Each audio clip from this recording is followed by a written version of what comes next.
Hi everyone and welcome to my channel, or welcome back if you've been here before. In case this is your first time watching, hi, I'm Leslie. I'm so glad to have you here. On my channel I talk about all things luxury, some fashion and some travel content sprinkled throughout, so if that sounds like a thing, I would love for you to consider subscribing. I upload every Wednesday, plus sometimes an additional video on the weekend. So yeah, today's video is going to be my very first Q&A. I asked you over on my Instagram, which is Leslie Adina. Feel free to follow me over there as well. And also on the community tabs on my YouTube channel to basically ask away and ask me any questions that you would like me to answer. So that's what we're gonna do today. I tried my best to not look through them yet. I caught a glimpse here and there, and it seems like it's a mixture of more like light-hearted questions, like luxury related, but also some more personal ones. So I guess we're gonna get through them.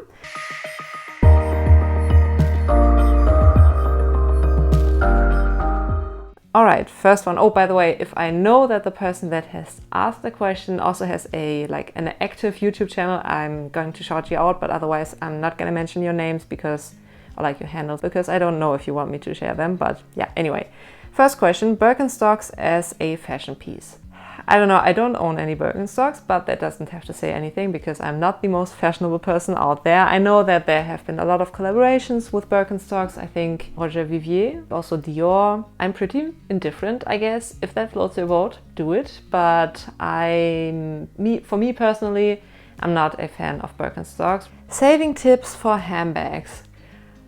I mean, that could turn into a 20-minute video, so I'm gonna try to cut it short, but let me know if that's something you'd be interested in me filming a full-on dedicated video on. I mean, it's a combination of two main areas. Saving, of course, is one aspect, but also earning. I mean, there's only so much that you can save on or cut back on. But when it comes to saving itself,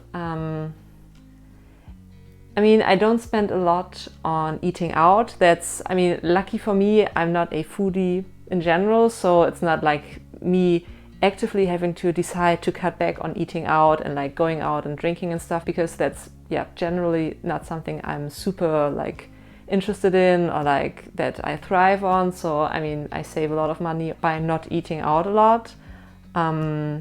Also, spending luxury money on shoes isn't really my thing. Also, clothing wise, I'm still pretty Zara and H&M heavy. I mean, when it comes to stuff for the office, I do splurge a little, but I mean, I don't spend designer money on clothing. Let me know if you want me to think about my saving tips and film a more concise and well thought through and structured video on that. But yeah, I'm gonna leave it at that. Moving to a different city.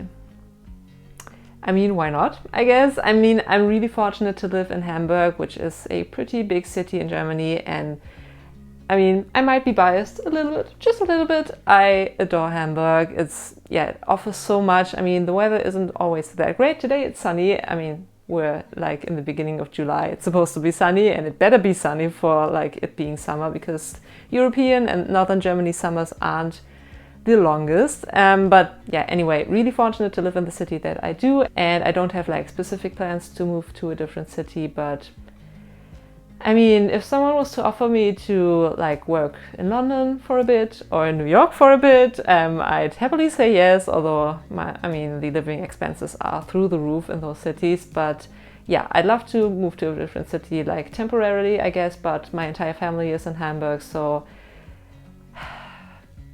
it's a tricky one, but for a limited period of time, I'd happily move to a different city. All right, next one, plastic surgery.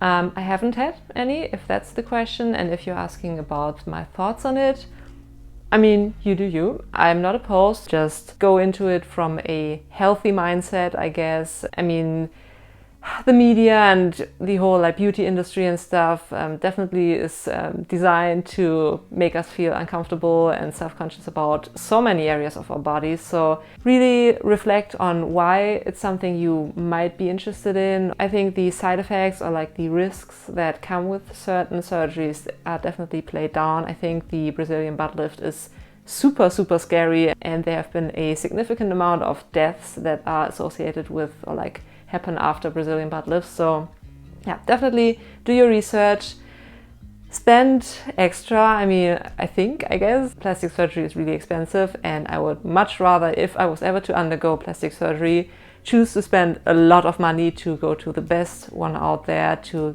get like, yeah, the results that I'm wishing for, and also the results that work for my body, that look like natural, and go to someone that's been doing those kind of surgeries for decades basically. Yeah, so that's my long-winded way of saying do your research. As I mentioned, I'm not opposed. Who knows? I mean, I'm still in my, although late 20s, but I'm still in my 20s. Ask me again in like 10 years and yeah. Rolex Lady Datejust. My thoughts on it, I guess. I'm not a like luxury watch person. I don't think I'm competent enough or like knowledgeable enough to comment on that specific watch. I mean, if I was ever to get an expensive watch, might be Rolex, might be Cartier. I don't know, Patek Philippe is way up there. AP even more so. Yeah, I don't know. I currently, like where I'm at this point in my life, I don't foresee me spending like 20k on a watch. I'd much rather save, that's one thing, and I'd much rather get like 5 handbags for that price. But yeah, sorry, I can't really share my thoughts on the Rolex Lady Datejust. Exotic bags, like Python, would you buy? That's kind of a tricky subject. Again, I think I'm pretty much indifferent. Python, I don't know, I'd be too scared of the scales lifting, but I don't know, that might not even be an issue. I don't think I've ever had a Python bag in my hands. When you look at like pre-loved Python bags, you can definitely see the scales lifting, or yeah, it's just a matter of something brushing against them, against the scale stroke, I guess. And yeah, I don't know, it seems a little too delicate, but also that might not even be the case. It's just my like first initial reaction or thought that comes to mind. Alligator and crocodile, I think. One of them is way more expensive than the other one, but I'm not knowledgeable enough to comment on that. Share your thoughts or share your wisdom in the comments below. It's just a matter of price that I wouldn't want to purchase either of those bags. I love croc embossed, like regular leather, and I'm fine with buying that. I think... Hold please. Ha!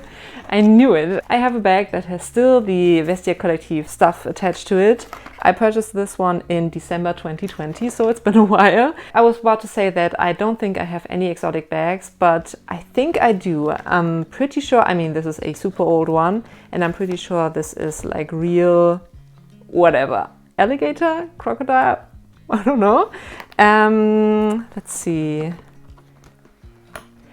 Don't ask me why I purchased this. It was super cheap, so that's maybe why. And sometimes I go through these phases where I'm like, I want to buy something.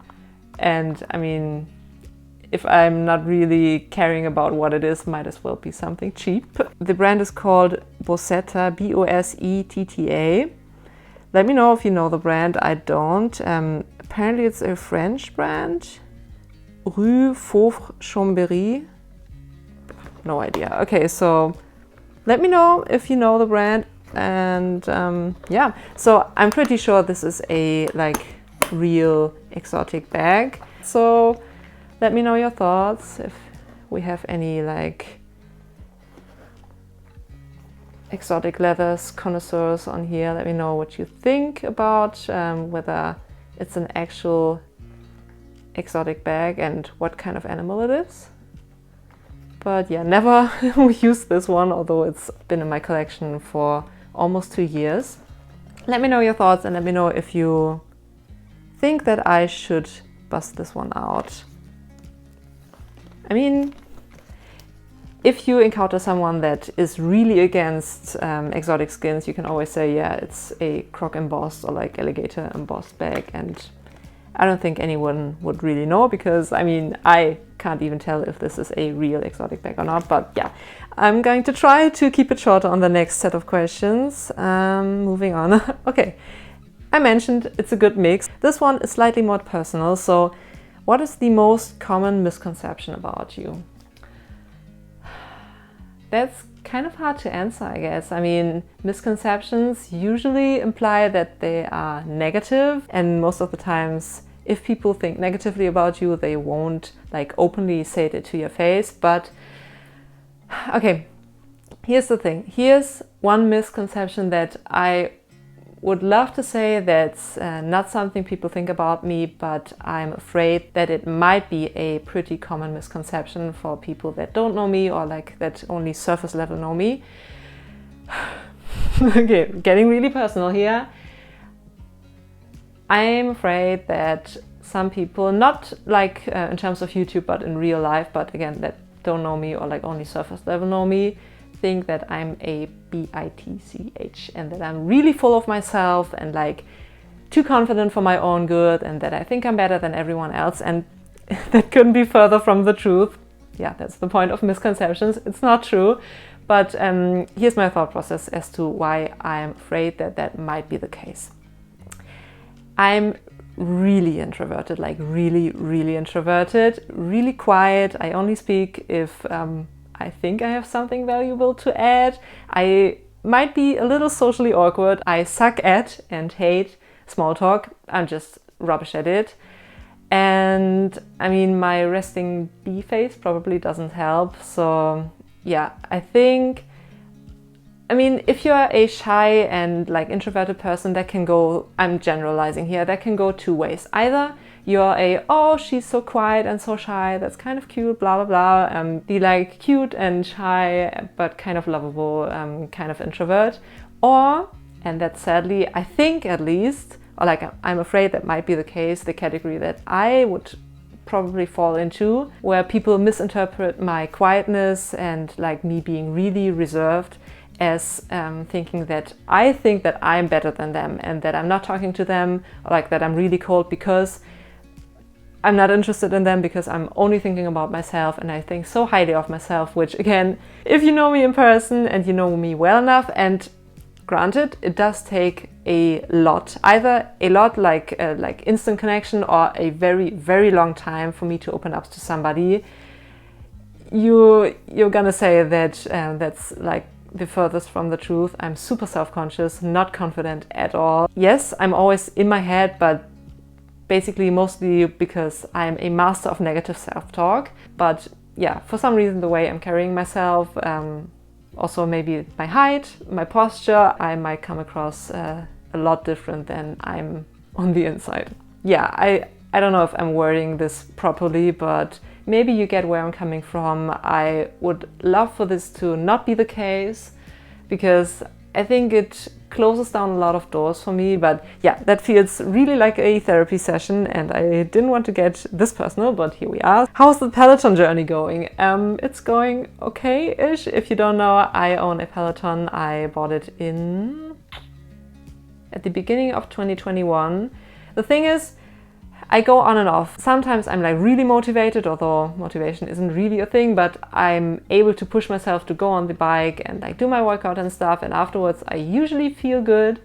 But there are also times, in particular when work is super crazy, working out and stuff and eating healthy are the first things to go and take a back seat. I'm glad that I own a Peloton.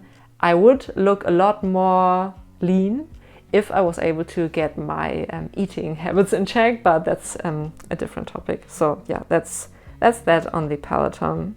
Any plans to come to Australia, and if so, what do you want to do or see? This is from Connor from the closet, by the way. I'm gonna link everyone that I'm mentioning in the description box below. So yeah, Connor, hi. He's an Aussie, so that's where the question, I guess, is coming from. I'm being really honest here, and it's not like to disrespect on the country or the continent, I guess. I haven't done basically any research on what there is to see. I mean, Sydney would be a good choice, I guess. I'm sorry that I'm not educated enough about Australia. I'm sure there's a lot to see, but also, I mean, Australia is super far away. Plus, if I was to go, I probably spend like 2 or 3 weeks just to make the most out of the trip and see as much as I can while I'm there, because who knows if or when I might return a second time to Australia. So there's that. I'm gonna let you know if my plans to go to Australia do get a little more specific, and I would love to meet some of my Aussie YouTube friends over there. Connor, of course, Dale from Dale's Addiction, Tanya from Bits and Bags, and a bunch of other Aussie YouTubers. But yeah, that's where I'm at in terms of my travel plans to Australia.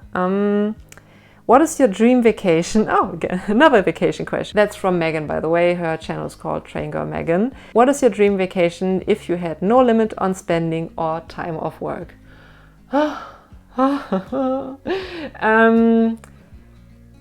Honestly, either like Asia. I used to be not interested in going to Asia at all, but I guess that kind of changed over the last couple of years. Or like Hawaii maybe, but I'm not a 2 weeks on the beach type of vacation girl, so I definitely have to see stuff. So it would probably be like a long, very long combined trip of looking at different places, staying at different places, some sightseeing, some relaxation. Wishful thinking, because money sadly doesn't grow on trees, and I just came back from a pretty expensive vacation. I went to New York, by the way. Anyway, favorite city for traveling alone? Again, from Megan. Easy segue. I love New York City. The trip that I took in late May, early June was the first time that I went there on my own, but I've been there 3 times before already, but all of those trips were with my dad. I mean, it's a question of if you would enjoy that, but if you're someone that enjoys traveling alone and being on your own, New York City is an amazing place for that. And the last question from Megan: what made you choose law as a career? If you didn't know, I studied law and I'm working in the legal field as my day job now. Honestly, I don't really know, which isn't the best thing, I guess. I mean, I did think about what I wanted to study and what I wanted to go to university for, but I don't know, it kind of just happened. I'm sorry that I'm not able to answer the question properly, but yeah. Next one from Luxe, who is also on YouTube. He asks, fine jewelry wishlist. I mean, my main area of interest and the main area that I like to spend money on is, of course, handbags. I mean, I'm not actively looking at adding another like expensive luxury fine jewelry item, but I'm definitely intrigued by the guilloche line from VCA. So this one is, whoops, there we go, the mother of pearl one. So yeah, gold, and the clovers are in mother of pearl. They also do the 5 motif bracelet in full gold, and the filling basically that is mother of pearl right here is also gold and has like this edging. I'm gonna insert photos so you know what I'm talking about. I might at some point, I'm in no rush at all, might go for a bracelet again or a necklace, because I don't, apart from the Tiffany one, I don't really have a lot of like fine jewelry necklaces, or at all, I think. And I don't know if that's because I don't like wearing necklaces or it's because I don't have any nice necklaces. But yeah, I think maybe I should buy something a little cheaper than the guilloche necklace from VCA. Try out if wearing a necklace day to day might be something I'm willing to do, or like that I get enjoyment out of. And then if I'm dead set on being like, okay, necklaces are a good thing for me, then I might venture out and get a VCA necklace. So that's the Instagram part, and I did screenshot the YouTube questions as well. There we go. Dale from Dale's Addiction. Hi. How do you feel about your return to YouTube? Any advice for a shy luxe lover considering starting a channel? So if you didn't know, I started my YouTube channel in March 2020. I think I privated all of my videos that I had uploaded up until that point in, I want to say like November 2020. Looking back, that was the dumbest idea ever, because if you're not familiar with like YouTube monetization rules, for your channel to be able to monetize, you have to meet some criteria. Reaching 1,000 subscribers, one of them, and reaching, I don't know, maybe also 1,000 watch hours? Correct me if I'm wrong, within a span of the last year. And with me not only stopping to upload additional videos, but also with me privating every video that I had uploaded up until that point. And then only starting, I think I started back with filming in May 2021. It was a lot harder to like work towards the watch hours, because I put out new videos, of course, but at the same time the watch hours from longer than a year ago ended up expiring as I was putting out new videos. And yeah, not the smartest idea, let's put it that way, but I think it was the right decision to take a step back from YouTube, reflect on if that's something that I want to put a lot of time and effort into, and if I'm comfortable with putting myself out there on the internet. I'm glad that I'm back and I'm not planning to go anywhere, but yeah, those are my thoughts about my return to YouTube. Any advice for a shy luxury lover considering starting a channel?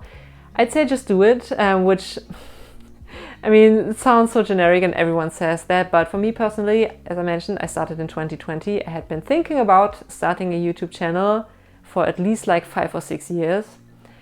Who knows where I'd be with my channel now if I had actually started back then. I'd say just go for it, which is easier said than done. But remember, I'm an introvert and I'm definitely not a super talkative person by any means. So anyone can start a YouTube channel, honestly. And if you're really shy about it, or if you don't feel comfortable showing your face, there are a lot of channels and really successful channels. For example, Hello Catwalk City. She is located in New York, which I'm really jealous about. Anyway, she has a lot of subscribers and she doesn't show her face in her videos. She just shows her hands, and her hands are always very well manicured, and she has a beautiful way of speaking. So if you don't feel comfortable showing your face or your body or whatnot, that's always an option. Just get yourself a tripod and yeah, talk over you showing stuff like in front of the camera without actually showing your face. And then you can still pivot into filming like actual sit-down videos. I think Emilia from Emilia Rose's Closet, she used to film similar videos to Hello Catwalk City, so just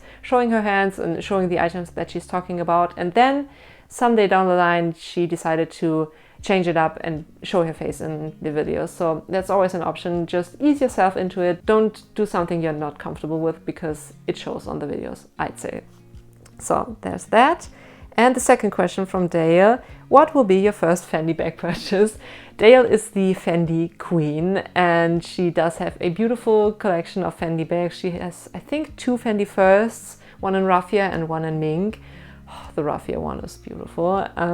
Yeah, in general, I'm a huge fan of the Fendi first. I just haven't been able to bring myself to purchase one for myself. And what will be my first Fendi bag? I think probably, I mentioned that in another video that I might have already uploaded or will be one of the next videos that I'm going to upload, the 5 bags I'm obsessed with. I think, I'm pretty sure, if I decide to buy a Fendi bag, that it will be the Fendi O-Lock camera case. Beautiful bag, discovered that one in Soho in the Fendi boutique, and the price tag is really reasonable for like Fendi standards and for it being a full leather handbag. So yeah, really love the O-Lock camera case. I think that will be my first Fendi bag purchase. We'll see, watch the space whenever that will happen, but yeah. And I feel like I've been talking for ages. I hope this isn't going to be a super long video, but if it is, thank you for sticking around as long as you did. We're almost at the end of the video. I really appreciate you taking the time out of your day to watch this video or like listen to it while you're doing your house chores and stuff. Anyway, last question. Where does your appreciation for luxury bags come from? Another question I can't really provide an adequate answer for. It just happened, kind of. I don't know. I used to be a real tomboy. I refused to wear even the slightest bit of heel, and I never wore skirts or dresses and stuff, and for some reason all of that changed, and I think in the process I also got into handbags. Of course, back in the day, like in my early teens or like even my late teens, luxury handbags definitely weren't in the cards for me, and yeah, my family isn't interested in luxury stuff at all. I think the only luxury item my parents own is a Louis Vuitton monogram pochette clé that I gifted them, and they enjoy it and they use it for their car key and stuff, but yeah, they don't get anything from like any super high enjoyment, I think, at least from luxury stuff. I mean, not gonna lie, it would be amazing to basically have a full collection of Chanel and Hermes waiting for me at some point, or like for me to be able to dip into my mom's closet and take out a Chanel and use it for a day, but that's not my reality, and I'm not saying that that's better than what I have with my parents. I mean, I'm super fortunate to have very, very loving and supportive parents, and I wouldn't change it for anything. But yeah, I don't know, at least my appreciation for luxury bags doesn't come from my family. It just kind of happened, I guess. Anyway, that's it. Thank you so much for watching. I really hope you enjoyed today's video. If you have any additional questions, because I don't know, they came up while you were watching this video, or you didn't get around to posting your questions on Instagram or on my YouTube community tab, definitely let me know your questions in the comments below, and I'll happily chat with you and answer them. So yeah, thanks so much for watching. Consider subscribing, give this video a thumbs up if you enjoy it, and I guess I'm gonna see you in my next video.